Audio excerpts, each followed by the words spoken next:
రాత్రి 12 గంటలకు ఎవరికీ అడుగుపెట్టనిది పాత ఇల్లు. అక్కడి రహస్యాన్ని మీరు ఊహించలేరా? ఆ గ్రామంలో అందరూ ఆ ఇల్లు దగ్గర నుండి దారి మళ్లించేవారు.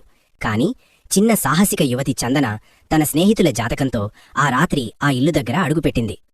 ఇంట్లోకి అడుగుపెట్టగానే చీకటి, తీపికాని గాలి శబ్దాలు, పాకిలాంటి వాసనలు చందనను ఆందోళనపరిచాయి.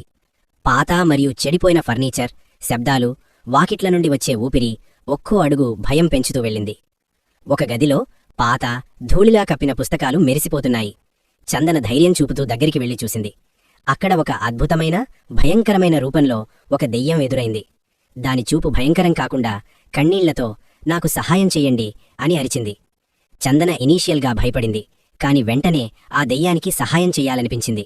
పుస్తకాలను తీసుకుని దెయ్యానికి సంబంధించిన రహస్యాన్ని బయట వెలికితీసింది. దెయ్యానికి శాంతి లభించింది. అది మెల్లగా వెలసి స్వర్గానికి వెళ్ళింది. ధైర్యం ప్లస్ మంచి మనసు = భయంపై విజయం. ఇలాంటి మరిన్ని భయంకర, సాహసిక కథలు వినాలంటే వెంటనే సబ్స్క్రైబ్ చేయండి. మరిన్ని కథలు మిస్ కాకుండా ఉండటానికి బెల్ ఐకాన్ నొక్కడం మరవకండి.